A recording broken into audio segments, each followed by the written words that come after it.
Hi, I'm Dan Herbert and I'm a course developer and tutor at Point Blank Online. I've been working for over 20 years as a musician, sound designer and programmer. I released tracks in the mid-90s on Ouch, Tasty and Storm, and have also worked in TV and film. In this series of tutorials, we're going to be checking out the Max for Live plugins which we've been developing here at Point Blank. These are available for you guys to download for free. Make sure you subscribe to the Point Blank YouTube channel and also check out our free sample courses at pointblankonline.net.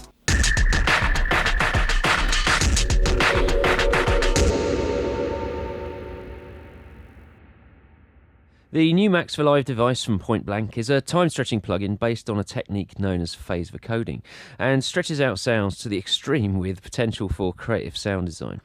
As an example, we could make a 30-second clip last for half an hour, which would create slowly evolving drone-like textures, and we look at techniques like this on the Ableton sound design course for generating new sounds and timbres. We've included 4 different modes to control the amount of time stretching, either using MIDI or your mouse, and most of the parameters are available to automate. If you're unsure how to install a Max for Live device, please watch the other videos in this series, but I'm just going to unzip my download and then drag the plugin directly onto a MIDI track. Once it's loaded, then I'm going to load up some audio. So I've got some audio here, just drag that from the browser and drop it onto the plugin. You can also import audio directly from your timeline. It'll take a few seconds to analyze the file, and incidentally, it only analyzes the first 30 seconds of a track. Let's bring down the volume. So it sounds though it's playing normally. However, if we adjust the speed control here, now it's quite a dirty sounding time stretch.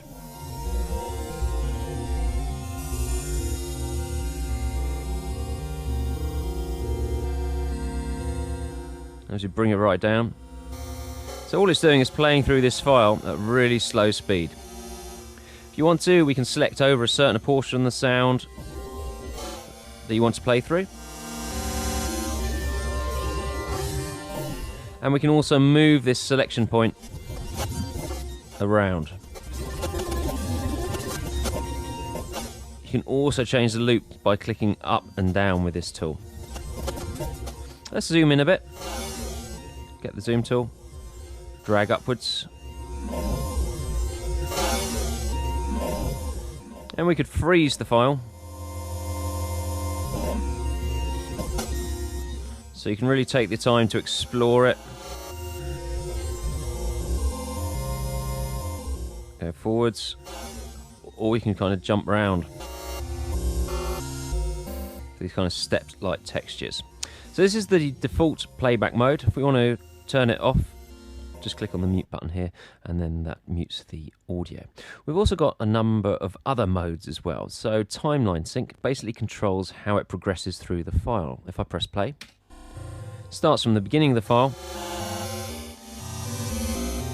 and moves through the file one frame at a time, and is synced to the timeline. If you want it to progress really slowly or faster, and obviously if you adjust the tempo, this will also be reflected in how it progresses through that file. So you might find, for example, when you're going really slowly, you can get some really interesting textures. Let me press stop, and it will change these textures in sync with your timeline. The selection tool doesn't have any impact when working with the timeline sync. MIDI trigger mode basically allows us to trigger the sound from our MIDI keyboard. So if I play middle C, and you can see this number changing here when I play the different notes. If I play a chromatic scale, so depending on the selection, if I just select the whole file and play the keyboard again. So I'm just playing over an octave, going chromatically.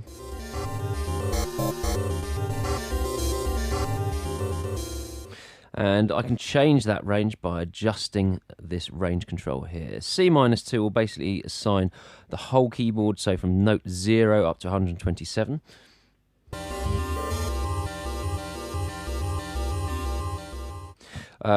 This one, C1, will assign 5 octaves to whatever you've got selected, or if you've only got a 1 octave keyboard, you could potentially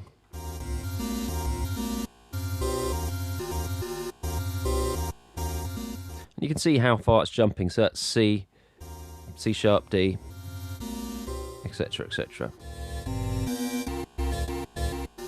So lots of kind of possibilities for kind of creative use here, and you can record that MIDI in and edit it however you see fit. And the final mode we have here is the slider mode, and this allows us to actually explore the sound file. So let's choose slider.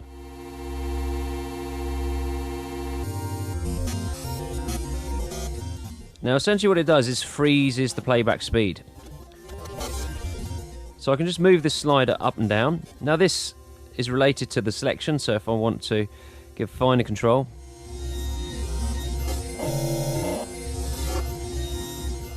let's find another portion of the file up here. We can obviously explore it just like we did before.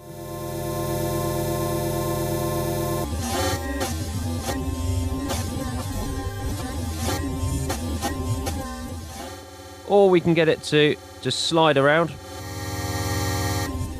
adjusting this slew parameter.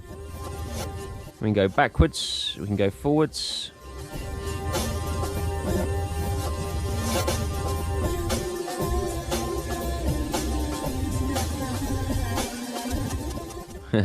Or what we could also do is actually manually adjust this parameter here.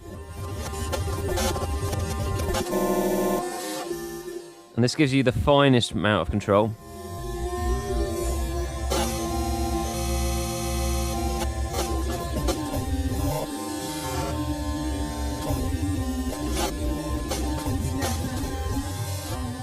There we go, let's press mute.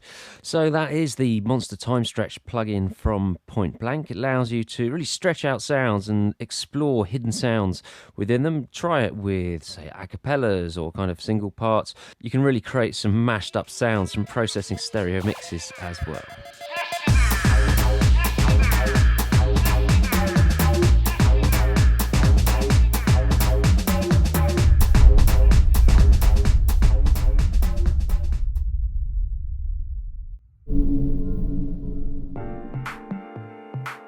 At Point Blank Online, you've got two methods of interaction with your tutor. Firstly, you've got the weekly online masterclass, which is in real time. And then also we've got feedback on your assignments, and that's known as DVR. So the online masterclass is a 1-hour session you get with your tutor every week.